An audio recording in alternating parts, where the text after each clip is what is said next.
I'm very excited to do this because I've made dumplings before, but always just bought the wrappers, right? And so you're gonna teach me how to make it from scratch. Yeah, so we're making dumplings and It's just regular flour. yeah, regular all-purpose flour. But we're gonna make it from scratch. This is Why do people always buy the pre-made ones? because they don't know how to do this. It's pretty simple. It's too simple. It's not. I mean, I've been making it since I was a kid. Okay. And my mom, she's 72 this year, but she's been making it since she was 6 years old. So it's just kind of passed down. So when you said you've been making it as a kid, did your what do you call it? Like the whole family sits down and makes dumplings? But mostly it's my mom and me. My dad's not good at this. No? It's a northern tradition. You know, my dad's from the south, so he doesn't. Okay, so different regions have different. And my dad really doesn't know how to cook. It's like. He didn't have to because it's interesting. my mom in my family, it was the exact opposite. My mom didn't really know how to cook, and my dad did. And then my dad over time, my mom became a better and better cook. Yeah. Yeah. So. Yeah. Well, my dad just over time, whatever he knew, he stopped doing because my mom was such a good cook. Yeah. I think he lost any little skill he has. But anyway. So I retain it. Well, that's the big part of it. Is I try to do this show to share the food culture, keep it going. Yeah. And so, how old do you think you were when you first helped? Couldn't even remember. Like 8. Oh yeah. Yeah. Yeah. So we make it once a week, every week too. Oh really? Mm-hmm. Just everything from scratch, or do you do freeze them and store them? No, never freeze them. Okay. Nope. All right. Everything fresh. We used to actually have a cleaver and hand chop all the meat and vegetables. Now. Oh, you mean mince it? Yeah. But now I've seen videos of people But now I use a ground meat. Yeah. I do use a food processor now. Just okay. I take a little shortcut. So pre this is an actual mixer too. So in the past, we hand mix it. So I'll do the mixing on the machine first, and then once it's done, I'll finish it with the hand. Okay. How hard is it to hand mix? It just takes long. It just gets your hand dirty. Okay. It's nothing. So, all right. So the only ingredient is all-purpose flour? Currently. So it's the only 2 ingredients. Some people add an egg, but ours, we don't really add an egg. Egg makes it a little more elastic, easier to fold, but if you let it rest for over a day with proper moisture, it's going to be very pliable anyway. You don't need an egg. So if you did egg, it would be more like if you are not letting it wait a day. I guess. I suppose. Maybe, yeah, but your family always makes the dough. Let the dough rest. It's a lazy dough. There you go. That's perfect. Make it work too hard. That's my kind of style. Yeah. So, so how much do you usually make if you're doing it once a week? Well, for the whole we can family, make about 100 dumplings. Ooh. At a time.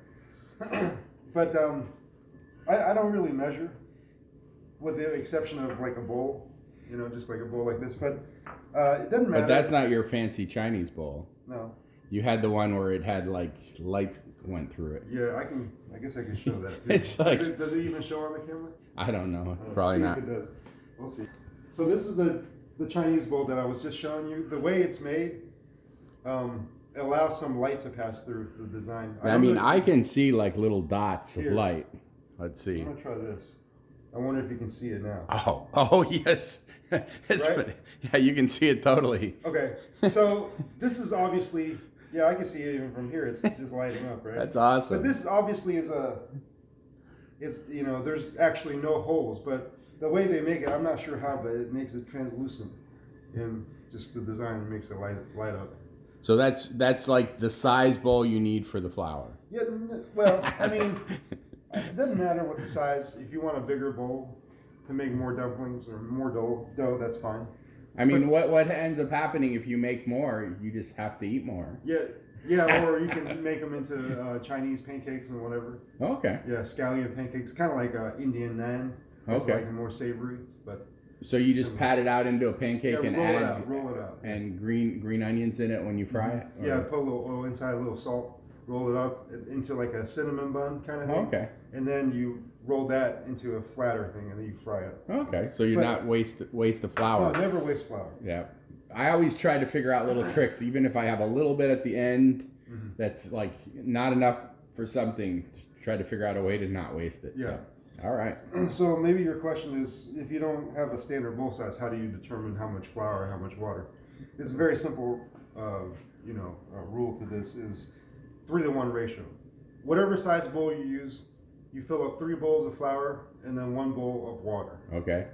Now, flour first or water Flour. first? All right. Yeah, some people in the mixer always put water first. Some people always put flour, so I always want to check. Okay. So this doesn't have to be to the rim. Just kind of. just exact the same amount. Yes. 1 bowl. Have you ever made this with other kinds of flour, like rice flour? No. You don't. You want to use bleached wheat flour. It won't be right. You'll mess it up. If you use other kind. Yeah. That's good enough. Because all-purpose flour is it? It says malted barley on that one. I guess. I don't know. I've never seen that. I never.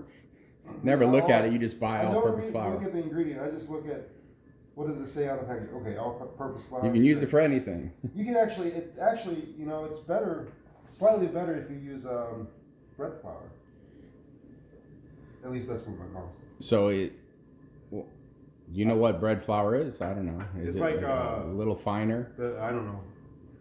Is it the rising flour? I don't know. Oh, self-rising So flour. maybe self-rising. Maybe So that one has like a little baking soda or baking powder in it. Yeah. So then it rises a little bit. All right. So I put 3 bowls. The flour went up to here. So I'm going to fill up to here with water. All right.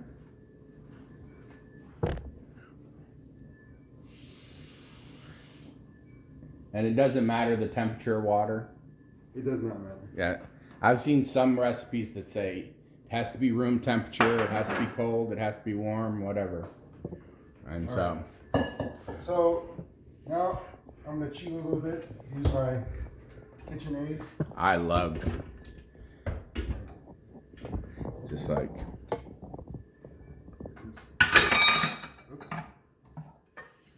There it is. With that, I've used a hook. That's the one to use. All right. So. I just noticed your wok lid, your wooden wok lid. Yep, I use it as a bowl cover when I'm not using a wok. Let's plug this guy in.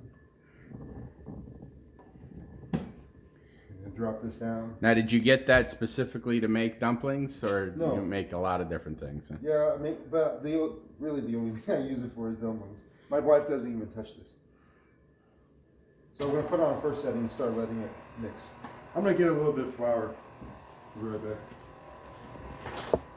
If it gets too, the lowest setting. yeah, if it gets too sticky, I put a little flour. If it gets too dry and powdery, put a little water. And how can you tell? Just look at it. Years of experience.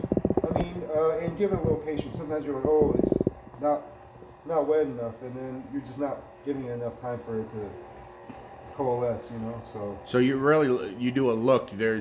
Is there a feel of it too, like when you? Yeah, but first look, Because I guess then touch. it also matters like how humid your area is, how much moisture. Oh, that's true. I don't even take that in. Yeah, probably Florida. So like different types of water, different moistures. Yeah, when this spins around for like a couple of minutes and I don't see more dough forming, then I'm like, okay, I'll put a little more water in there. Now, do you put a spoon in the bottom to make sure you get the last of the powder? Because No. mine tends to always have a little bit of powder on the bottom. Powder of is my good mixer. because it keeps it from sticking. Now, Oh, okay. if it's too much powder, you put a little water and you can turn that into dough. Yeah, so it's kind of flaking up a little. That's good. That's what we want to see. Now it's picking up the rest of it. I might have to add just a little water. I don't know. Let's see. There's quite a bit of powder. It's interesting. I always tend to put way too much moisture in and then have to add flour later. Yeah. And so, Simple 3-to-1 ratio. 3-to-1 ratio. Doesn't matter what size. You can use a thimble. 3-to-1 ratio. You make a one dumpling. Right. Or a huge. Just huge fuse a tub. teaspoon. Yeah, right. A teaspoon, 3 3-to-1 ratio. teaspoons, and 1 teaspoon of water. Yeah. You can make one dumpling or something. Yeah. Who knows? Yeah. And so after you do this, you said you let it set for 24 hours. Well, you're supposed to let it sit for a day, but the longer you let it sit, the better. As long as the dough is fairly moist and not dried out. Okay. So do you take? Is it like a ball? Do you ever just Yeah. you wrap it in like a plastic? No. Well, in China we take a towel and we wet it and we put it over. Okay. Yeah. Just over the bowl. But saran wrap will work too. Okay. Yeah. But do you wrap it in the towel and put it in the fridge, No. or you cover the bowl with the towel? Cover the bowl with a towel. Oh. Let it sit out. A dry towel or wet? No, wet towel. Wet towel. And you just let it sit out for a minimum of a day. A day. If it's overnight, I just put it in the fridge. Okay. Yeah, this is So- a fairly good mixture. I'm gonna let it mix a little bit more before I maybe have to add a little bit of water. But it's Yeah, I like, see it's slowly creating a whole ball. yeah, that's the idea. And then then we can, after it does that, we can. Now, do you always Yeah. have to watch it, or do you just like let it spin for 10 minutes? Usually and I come let back? it spin, but I'm watching it for the benefit of the camera when I'm moving. So you just let it spin for like 10 minutes while you're do or something else. cooking something else, or Yeah. yeah. I love like multitasking in the kitchen. Do like 3 things at the same time. But sometimes I confuse myself, so I'll organize things in like 3 piles. Like this is for this dish, this is for this dish, this is for this dish, and it helps me be a little more organized. But so that's interesting. Yep, Yeah, it's coming together. I rarely have the patience. I always put too much water and spin it at a high temperature. First setting, 3-to-1. It's a pretty foolproof. Now I could see this taking a really long time if you did it by hand or Yeah, wear you out. Get the hand dirty too. But so yeah, there you go. It's like you said, it's picking up all the dry stuff. Like, but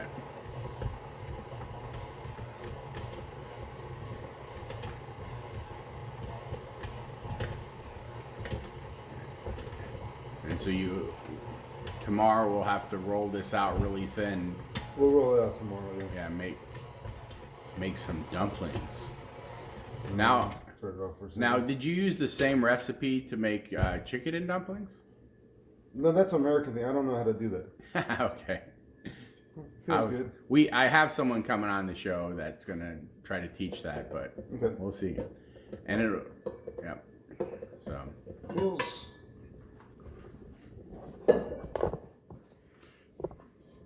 Nice and pliable. That's good. I'm just gonna start kneading it by hand, picking up the rest of the stuff on the side. Yeah, some of the stuff is still a little wet on the side. Didn't get it in. well, I guess it's better wet than dry. Yeah. Well, if it's dry, add some water. If it's wet, add some flour.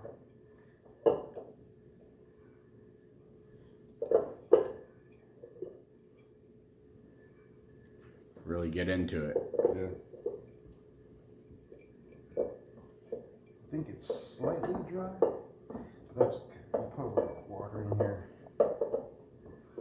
Well, especially if you're gonna let it set for a day, it can tend to dry out more. So if it is dry tomorrow, I guess It won't be dry tomorrow. no. I'll make sure. Yeah. It seemed like if it was setting out for a day, that it would get. But yeah, that's why you cover it with the moist towel. Yeah, that would keep it from getting dry on the outside. Huh? Throw a little water on top of it. Okay. One time I kept the dough ball in the fridge for like a week that way, and I checked on it every day to see how much moisture it lost. Yeah. It didn't really lose too much. So it was an experiment or being lazy? It was busy. Yeah. I was not lazy. Yeah. Not lazy. Yeah. I don't know. I tend to make too much and then not have enough time to do the whole thing, and then try to figure out how to have some for later. Yeah. So you never I've seen people would freeze their pizza dough for later. You never do I don't that. like the freeze stuff. Yeah. Like these. Just. I mean, it's so quick to make, so Yeah. why bother? If you have leftover, don't freeze it. Turn it into some sort of naan, or All right, I'm gonna add just a tad of water. All right. A second. Just a little dribble of water.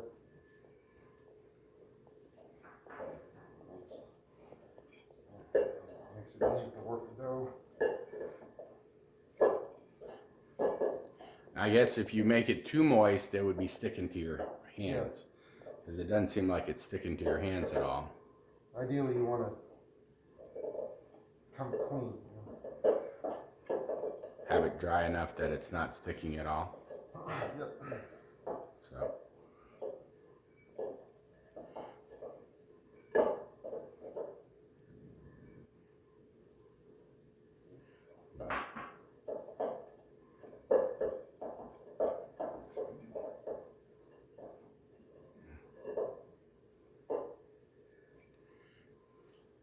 My mom really likes Walmart dough. She says that's the best dough.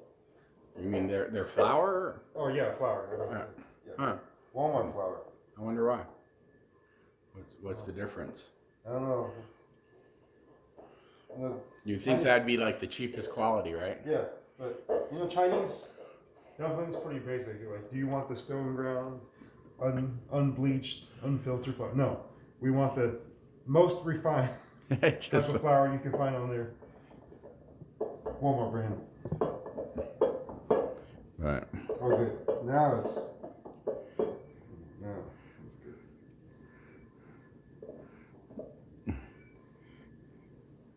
Can you roll a little piece? See how dry. So it's just really dry. What? It's pliable. This is what you want. It's pliable but extremely dry. Well, it's not dry. I mean, I can feel the moisture in my hand. Right. But I mean, it's just like the minimal amount of moisture you can put into it. Yeah. So, all right. Should have got some Walmart flour instead of Publix flour. I'm blaming it on the flour. It's just like, but Yeah, the more you mold it, better. yeah, I mean, it is interesting to me that the different types of flour around the world, that different places have completely, you would say it's the exact same wheat flour, but it's completely different textures and yeah. So I'm pretty sure if you try to get gluten-free flour, it never work for dumplings. yeah, Because the gluten helps it to stick and everything. very sticky. Yeah. So this is very basic, unhealthy, white bleach flour. Nothing special. Yeah. That bowl of dough is coming together pretty good. Nice.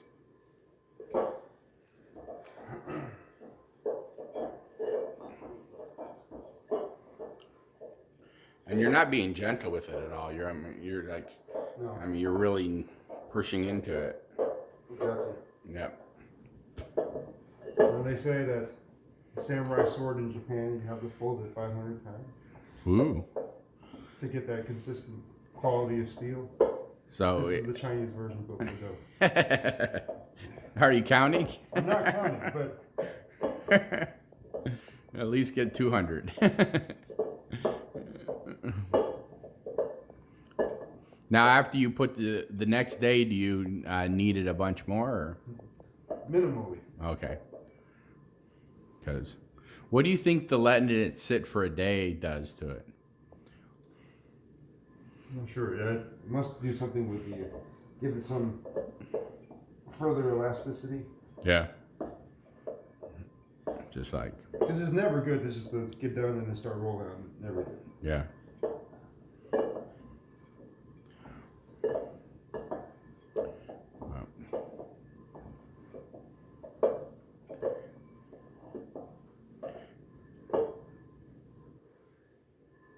Only after this harsh treatment does the dough become better and better. There you go. The more you beat it up, the better. Yeah. Kind of like a metaphor for our lives. We go through some hard times. Yep. Makes us tough. Well, you don't want it tough. You want it gentle. Makes us, helps our character. There you go.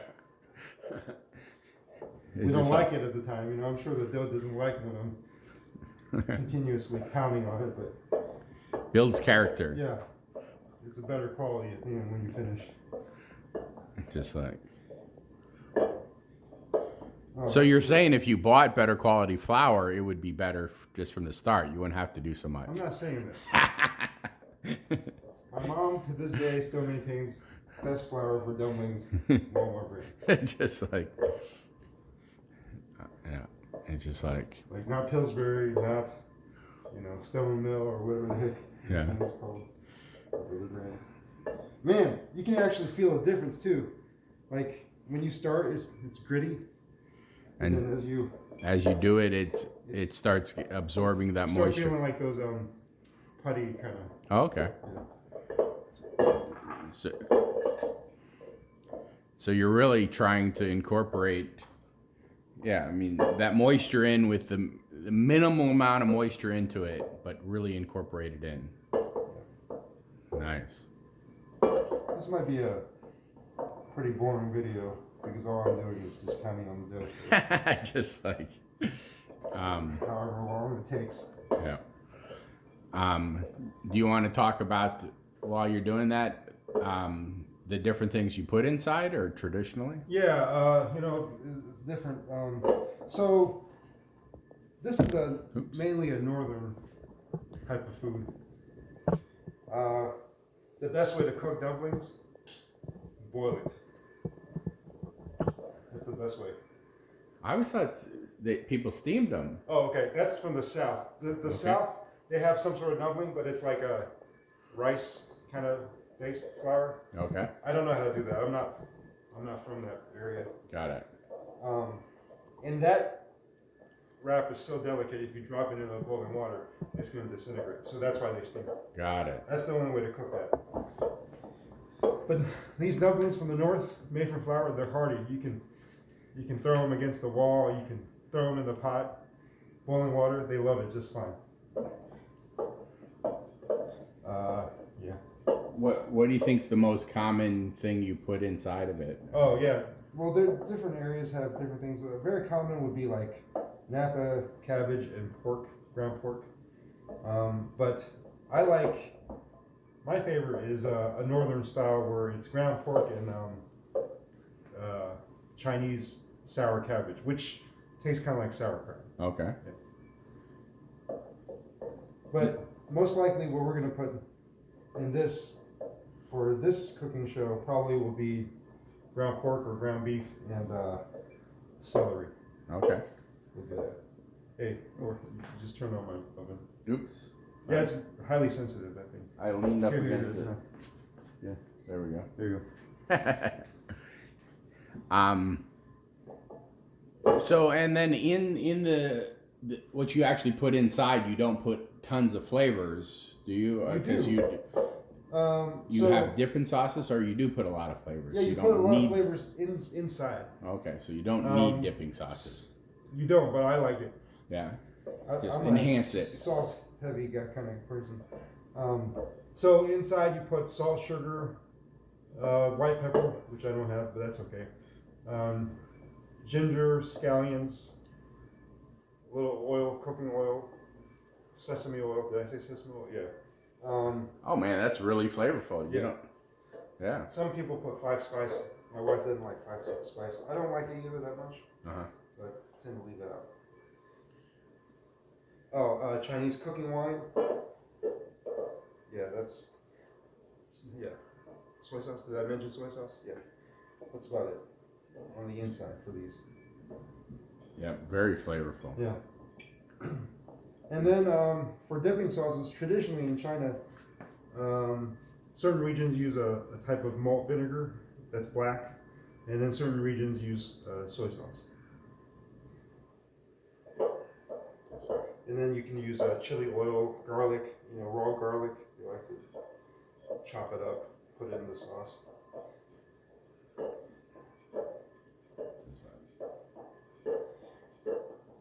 I'm getting hungry.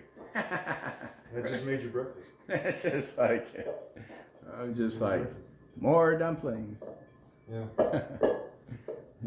Just like, but, good deal. Yeah. So the best way to cook them is to boil them. There's another way. They're called pot stickers. Everybody knows pot stickers. And they're like, some people are like, I don't want dumpling, I want pot stickers. It's the same thing, you just cook it two different ways. Dumplings, you put it in the boiling water. Pot stickers, you take it raw and coat the pan with oil and you let it fry on the bottom first for a couple minutes. And then you throw in half a small bowl of water like this, and then put the lid on so the rest of it gets steamed on top. So it's fried, crispy on the bottom, and steamed on top. Got it. That's what a pot sticker is. Because it sticks to the pie, because it's a raw dough hitting the oil. Yeah. That's really the main two ways to cook it. Now to reheat, if you have too much dumplings, you have to put it in the fridge. The next day, dumplings don't heat well at all in the microwave, so never heat it up in the microwave. With pot stickers, it's kind of hard to refry them. Refry them. But for dumplings, since they're just basically boiled, they can just be fried in a skillet, pan fried in a skillet, and they're pretty good that way. Can you reboil them or? No. Okay. No, that's not good. Yeah. And the other thing about dumplings is, when they come out of a boil initially, I never like to eat it just piping hot. I don't like that. Uh-huh. I actually like to eat them room temperature. If like the dough, it's like a shrink wraps around the fillings when it cools. Okay. And that's a good taste for me. So I never like it piping hot. I always wait for room temperature. Did your mom ever say that there was, in the United States, it was harder to get certain ingredients when she first moved here? No. Yeah. I mean, because at first maybe ground pork, because most dumplings kind of like ground pork. Very, very ground, yeah. But that's okay, because traditional dumplings, you're not supposed to make it finely ground. Okay. It's supposed to be like chopped up, kind of like very finely minced. Yeah. Yeah, minced. But minced, you get that irregular, bigger bite, which is good for the dumpling. Okay. That's good in Chinese culture. Mouthfeel, that's important. We use ground because it's a little bit lazier. And ground pork is getting more popular in U.S. supermarkets, I guess. So there's really nothing. Because in the past, it was always pork was made into sausage. Yeah. And now you can find like fresh ground pork. That's not a problem. So yeah, really nothing missing. Like even in the past, you can't find fresh ground pork. You can always mince your own pork, in the U.S. But you also mentioned that you make it with beef sometimes. Yeah, ground beef. Sometimes if you're lazy, you don't want to mince your own pork, and there's no minced or no ground pork, then you can always use a ground. That definitely has a different taste. Yeah. Does it? Well, I put so much seasoning in it. Yeah. I don't usually taste any difference. Maybe. Okay. And maybe the color of the meat. Yeah. It's a little darker. How about the modern thing where they ground turkey? Yeah, I don't like to do it. Ground chicken, ground chicken. You want to use a red meat. It's like, I thought that was turkey's new thing, the new red meat. No, just kidding. Huh. Yeah, trying to get away from it. Huh? No, turkeys are safe when it comes to dumplings. I don't like to recruit them for the filling. So look how smooth that is now. Like when you first started, it was very granular and like a lot of dryness on the outside. And the creases are starting to come together. Yeah, and so. Now, with dumplings, are there traditional things you eat with it, or is it always that's the main dish? I mean, that's pretty much the main dish. There's other things you can eat with it, but sometimes you can have, in China, have people over, just eat this. Make like 200-300 of them. Now, do you have people over and have them help you make the dumplings first? Of course. That's part of it. It's like have some snacks and some drinks and make a couple hundred dumplings and then eat some and just keep going. Yeah. Well. Or do you always like make a whole bunch and then sit down? Trying to make a whole bunch and everybody sit down and eat together. Oh, okay. But sometimes, you get hungry while you're making them. The cooking takes a while. Doesn't have enough burners, and you have to do it in stages. Yeah. And some people sit down and eat first, and. I mean, besides, you have to taste the first batch to make sure they're any good, right? Yeah. So. Okay, so it's gonna be like this. I'm gonna quit for now and let it rest. How long have we been recording? It says 30 minutes, but probably, So how long do you think I've been kneading this dough? Probably 20. Yep, but you've entertained us, so. All right, so we'll come back tomorrow and. I'm gonna take a towel, wet it, all right. and put it over. We'll come back tomorrow and make some dumplings.